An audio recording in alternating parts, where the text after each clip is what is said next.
মায়েরা বলবেন আগামী 24শে ফাল্গুন 12 জনের মধ্যে প্রধান বৈষ্ণব, তার নাম কি জোরে বলুন? বাবা মহাদেব। বাহ, ভেরি গুড। এই যে দেখেন, আগামী 24শে ফাল্গুন, তাকান আমার দিকে, একবার মন দিয়ে শুনে নেবেন কতগুলো ব্যাখ্যার মধ্যে আসবে, কি কি প্রশ্ন আসবে। শিবলিঙ্গ পুজো করেন, শিবের মূর্তি কেন পুজো হয় না? এতদিন ধরে কীর্তন শুনছেন, বৈষ্ণবের চরণ ছাড়া গোবিন্দের চরণ পাওয়া যেন বসতে এসে, তা আপনাদের মনে কারো ধারণা হয় না যে কেন শিবলিঙ্গ পুজো করা হয়, শিবের মূর্তি পুজো করা হয় না? অন্যান্য দেবতার দেবীর মূর্তি পুজো করা হয়, শিবের কেন লিঙ্গ পুজো করা হয়? খুব দামি দামি কথাগুলো শুনে নিন এখানে বসে বসে। পরম বৈষ্ণবকে পেতে গেলে ভগবানকে পাওয়া যাবে, জেনে নিন। আগামী 24শে ফাল্গুন শিবরাত্রি, তাই তো? জেনে বলুন হ্যাঁ না? সবাই পালন করেন তো? জোরে বলুন হ্যাঁ না? আমি আগেই বলেছি ভক্তি ভরে বলবেন, পালন করেন তো? আগামী 24শে ফাল্গুন শিবরাত্রি ব্রত আসছে, আপনার সবাই জেনে নিন। আমি আগেই বললাম আজকে আলোচনাগুলো করব, আগামীতে যেগুলো ঘটবে সেগুলো বলে যাব। আপনার শিবরাত্রি ব্রত যারা করেন হাত তুলতে বলবো না। এই শিবরাত্রি ব্রত করলে কি লাভ হয় আগে জেনে নেবেন, তারপর করবেন। প্রতিটির কারণ জানতে হবে। বেনারসি বারাণসীতে একজন ব্যাদ ছিল, সেই ব্যাদ প্রত্যেকদিন পশু শিকার করতে যেত। এদিকে তাকাবেন, পশু শিকার করতে যেত। একদিন বনের মধ্যে পশু শিকার করতে গেছে, একটা কাপড়ে পুটলি বেঁধে পশুর মাংসগুলোকে নিয়ে যখন বাড়ি ফিরছে জঙ্গল দিয়ে, তখন দেখতে পাচ্ছে কি জানেন, হঠাৎ জঙ্গলে অন্ধকার হয়ে গেল, আর বাড়ি ফিরতে পারছে না। জঙ্গলে বড় বড় জন্তু আছে, ভয়ানক জন্তু, তাদের ভয়ে অন্ধকারে একটা গাছের ওপরে ওই মাংসের পুটলিটাকে নিয়ে চেপে পড়লো। শুনবেন ভালো করে। তো যেই না চেপে পড়েছে, রাত্রি হয়ে গেল, ব্যাদ সারাদিন এক গ্লাস জলও পাই না, একবারে তৃষ্ণার্ত হয়ে চুপচাপ বসে আছে। আশ্চর্যের ব্যাপার, যে গাছটাতে বসেছিল সেই গাছটা বেল গাছ, এবং সেই বেল গাছের নিচে একটা শিবলিঙ্গ ছিল। জানতেই পারে না। কে জানতে পারে নাই? আমাদের ব্যাদ। হঠাৎ যে ডালে বসছিল, শিশির ভেজানো পাতা, ডালটা নড়েছে আর শিশির ভেজানো পাতা শিবলিঙ্গে পড়েছে। তার মানে সে অজান্তেই তার শিবরাত্রি ব্রত হয়ে গেল। বাড়িতে তার স্ত্রী খুব চিন্তা করছে। সকালবেলা যখন ফিরে গেল, বলো তুমি স্নান করে এসো, আমি রান্না বান্না করি, তোমাকে সেবা দেবো। মায়েরা, যখনই সেবায় বসতে যাবে ব্যাদ, একজন ব্রাহ্মণ এসে দরজায় বলল, বাবা একটু সেবা হবে? বললো হ্যাঁ সেবা হবে। ব্রাহ্মণকে সেবা করালো ব্যাদ নিজে না খেয়ে। শিবরাত্রি ব্রত হলো, ব্রতের পালন হলো, পালনের ফলও পেয়ে গেল। একদিন ব্যাদ মারা গেল, যমদূতেরা ছুটে এসেছে, বহু পশু পাখি মেরেছে, একে নিয়ে যাব জমালয়ে। কিন্তু শিবদূতরা ছুটে এসে বলছে একে শিবলোকে নিয়ে যাব। বলে কেন? যতই পশু পাখি মারুক না কেন, একদিন অজান্তে শিবরাত্রি ব্রত করেছে বলে এর জায়গা হবে শিবলোকে, বৈষ্ণব লোকে। মায়েরা, একদিন অজান্তে শিবরাত্রি ব্রত করলে যদি শিবলোকে জায়গা হয়, তাহলে আপনারা প্রতি বছর যদি শিবরাত্রি পালন করতে পারেন, তবে আপনাদের লাভ কি না হয়। আচ্ছা, নিয়মগুলো বলে দেবো না বাদ দিয়ে দেবো?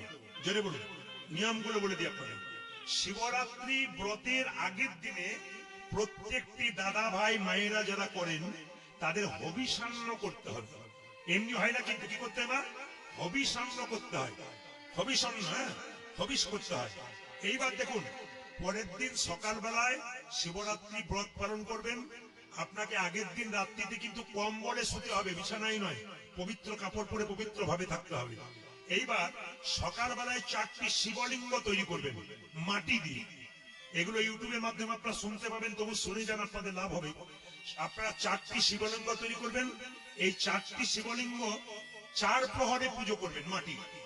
প্রথম প্রহরে দুধ দিয়ে স্নান, এই যে প্রথম প্রহরে দুধ দিয়ে স্নান করবেন শিবটাকে। দ্বিতীয় প্রহরে শিবলিঙ্গকে আপনি দধি দিয়ে স্নান করাবেন। তৃতীয় প্রহরে ঘি দিয়ে, আর চতুর্থ প্রহরে মধু দিয়ে স্নান করাবেন। মনে রাখবেন। এইবার সারা রাত্রি পুজো করার পর পরের দিন আপনি কি করবেন মা? ব্রতের পালন করবেন। এইবার বলে যাই, শিবলিঙ্গে যে আপনারা এমনিতেই জল ঢালেন, বেল পাতা দেন, এই জল ঢালার নিয়মটা বলি। অনেকে দেখবেন তামার পাত্রের মধ্যে দুধ, ঘি, দই দিয়ে দেয়। শাস্ত্র পরিষ্কার করে বলেছে, কোন মা বা বাবা শিবলিঙ্গে সোমবার দিন বলুন আর শিবরাত্রির দিন বলুন, যদি আপনার তামার পাত্রে দুধ ঘি দই দিয়ে দিন, তাহলে সেটা শাস্ত্র বলল বিষ তুল্য হলো। শুধু শিবের জন্য নয়, এটা আমাদের জন্য বিষ তুল্য হলো। হ্যাঁ, আপনি জল দিতে পারেন তামার পাত্রে, কিন্তু পিতলের পাত্রে আপনি দিতে পারেন কি দুধ ঘি দই। যদি পারেন সবচাইতে ভালো হয়, শাস্ত্র বলেছে যদি কেউ সিলভার মানে রূপোর পাত্র দিয়ে যদি আপনি দুধ ঘি দিতে পারেন, এটা খুব লাভবান। কিন্তু রূপো তো সবার নাই, তাহলে শ্রেষ্ঠ কোনটা? ভগবান শিব আনন্দ পায় কিসে? যদি কিচ্ছু আপনার না থাকে মা, তো মাটির ভাঁড়ে জলও দেবেন, আবার মাটির ভাঁড়ে দুধ ঘি দই বাবাকে দেবেন। এইবার প্রশ্ন হচ্ছে, শিবকে আপনি কি দিতে পাবেন? বেলপাতা দিয়ে দেন। অনেকের জায়গাতে বেলপাতা পাওয়া যায় না, তার জন্য শিব পুরাণ বলেছে বেলপাতা, গাছের যে কোনো বেলপাতা, ভাঙা হোক, ফুটো হোক, ছেঁড়া হোক, সব শিবের লিঙ্গে দেওয়া যায়। কেন বলেন তো? জেনে রাখুন, শিবের আরেক নাম আশুতোষ, অল্পতেই সন্তোষ। যদি কোথাও আপনার বেলপাতা না পাওয়া যায়, তার জন্য বলা হয়েছে যে বেলপাতাকে শুকনো করে কোথাও থেকে এনে রেখে গুঁড়ি করে রেখে দিলেন, ওই বেলপাতার গুঁড়ো যদি আপনি বাবাকে দেন তাতেও খুশি। তবে যেখানে বেলপাতা খুব ভালো পাওয়া যায়, সেখানে কটি বেলপাতা আপনি বাবাকে দেবেন? যদি দেন, কটা দেবেন? বলছে 3টেও নয়, 5টাও নয়, 9টাও নয়, 11টা দেবেন। প্রশ্ন করবেন 11টা বেলপাতা কেন দেবো যদি আমার থাকে? বলছে বাবার আরেক নাম রুদ্র। সংস্কৃত ভাষায় 1 2 3 4 5 6 7 8 9 10 11, এই 11টাকে রুদ্র বলা হয়। তাই 11টি পাতা দিলে বাবা খুব খুশি হয়, যদি আপনার থাকে কাছাকাছি, তাহলে দেবে। এইবার সবাই লক্ষ্য করুন, শিবলিঙ্গে যে বেলপাতা দেবেন, বেলপাতার দুটো দিক আছে, একটা কঠোর দিক, একটা দেখবেন পিচ্ছিল দিক। না কি বলছেন? একটা কঠোর কঠিন, একটা পিচ্ছিল। কোন দিকটা দেবেন? পিচ্ছিল দিকটা দেবেন। কঠোর দিকটা যদি কেউ দিয়ে দিন শিবলিঙ্গে, শাস্ত্র বলল বজ্রাঘাতের সমান হয়। বজ্রাঘাত পেলে যে কষ্ট হয়, বাবার শিবলিঙ্গে যদি কেউ ওই কঠোর দিকটা দিন, তাহলে শিবলিঙ্গে বজ্রাঘাতের সমান হয়ে যায়, অপরাধ হয়ে যায়, বাবা অখুশি হয়। হ্যাঁ, শিবলিঙ্গে যখন বেলপাতা দেবেন, তখন বেলপাতার ডাঁটটা কিন্তু ভেঙে দিতে হবে। কি বললাম? বেলপাতার লম্বা একটা ডাঁট থাকে না, ওই ডাঁটটা কিন্তু ভেঙে বাবাকে দিতে হবে। এইবার আমি এতগুলো কথা বলে গেলাম, আসল কথাটা বলে যাই। বাবারাও রয়েছেন, অনেকে দেখবেন আমাদেরকে ঠাট্টা করে, যারা অহিন্দু মানে অন্য ধর্মের মানুষ, তারা বলে শিবলিঙ্গ পুজো করে আপনাদের কি লাভ? শিবলিঙ্গ কোনো পুজো করা হয়? আমি দেখেছি আমাদের হিন্দুদের অনেক ছেলে আছে, ও দাদা কীর্তন তো করছেন খুব, শিবলিঙ্গ পুজো করে করা হয়, এগুলো আবার কি জিনিস? আরে বাবা, হিন্দু সনাতন ধর্ম হলো নারকেলের মতো, বাইরেটা শক্ত, ভেতরে শ্বাস জলে ভর্তি। যদি ভেতরে কেউ ঢুকতে পারে, তার সুন্দর সুন্দর তত্ত্ব জানতে পারে। এটা কি হরিবাসর এসছেন, আপনারা সবাই জানছেন, দাঁড়িয়ে দাঁড়িয়ে বসে বসে এই জানার জন্য আপনাদের আসা। সনাতন ধর্মের মানুষ, আমি হিন্দু, গর্ব করে যেন বলতে পারে আমি হিন্দু। আমি সব ধর্মকে সম্মান করব, কিন্তু আমি হিন্দুত্বকে বজায় রাখবো। আমি নিজেকে হিন্দু বলে গর্ব করব।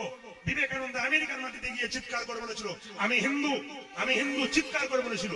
এই গর্ব যেন সবার থাকে, আমি গর্ব করে বলতে পারি আমি হিন্দু, আমি সনাতন ধর্মের মানুষ। এই সনাতন ধর্ম এমন, এখানে সনাতন ধর্মে পৃথিবীতে মায়েদেরকে দেবীর স্থান দেওয়া হয়েছে, অন্য ধর্মে দেওয়া হয় নাই। একমাত্র সনাতন ধর্মে মায়েদেরকে খুব সম্মান দেওয়া হয়েছে, দেবীর স্থান। এই সনাতন ধর্ম এই ধর্ম যেখানে অন্য ধর্মের প্রতি হিংসা করে না, সব ধর্মকে সম্মান দিতে পারে, একমাত্র সনাতন ধর্ম।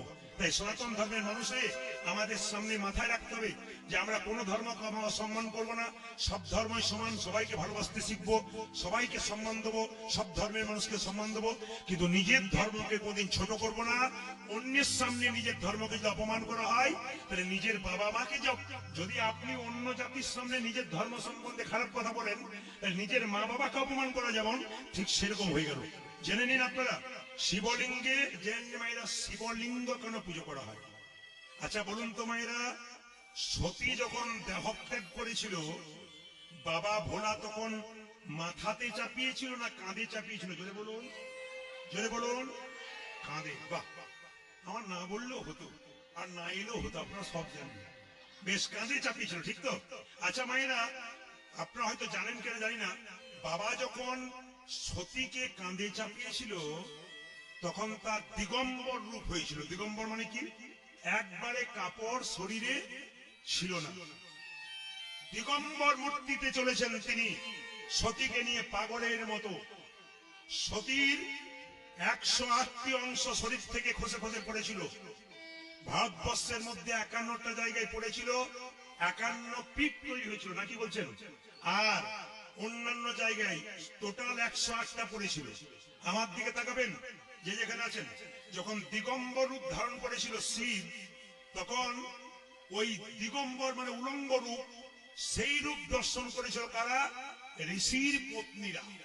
তারা রাস্তা দিয়ে যাচ্ছে, শিবের ওই দিগম্বর রূপ দেখে একই রকম চমকে গেছে, চমকপ্রদ হয়ে তাকিয়ে আছে। যখন তাকিয়ে আছে মেয়েরা, ঋষিগণ খুব অখুশি হল। শিব, তুমি দিগম্বর মূর্তিতে চলে যাচ্ছ, আর আমাদের স্ত্রীরা তোমাকে দেখছে, তোমাকে অভিশাপ দিলাম, তোমার লিঙ্গ খসে মাটিতে পড়ে যা। ঋষির বাণী মিথ্যা হয় না। যখনই লিঙ্গটি মাটিতে পড়ে গেল, মা সঙ্গে সঙ্গে তাকাবেন, মাটিতে পড়ে গেল। সমস্ত ঋষিরা তখন নির্ণয় করলো, সিদ্ধান্ত নিল, এই শিবের লিঙ্গটা যে খসে মাটিতে পড়ে গেল, এর কি করা যায়। তখন মুনি ঋষিরা সিদ্ধান্ত নিলেন, আজ থেকে পৃথিবীতে শিবের মূর্তি পুজো হবে না, শিব লিঙ্গ পুজো হবে। সেই লিঙ্গটাকে নিয়ে গিয়ে কোথায় স্থাপন করলেন? মা দুর্গার যোনি খসে পড়েছিল কোথায়? কেউ বলতে পারবেন?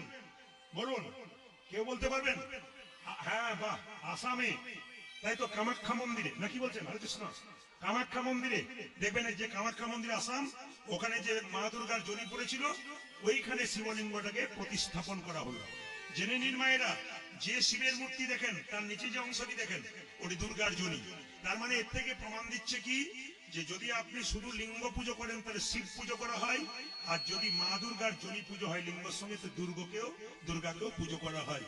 এর থেকে মায়েরা সবাই লক্ষ্য করবেন, তখন থেকে শিবলিঙ্গ পুজো শুরু হয়েছে। শিবলিঙ্গ কিন্তু আপনি পরিক্রমা করবেন কবার?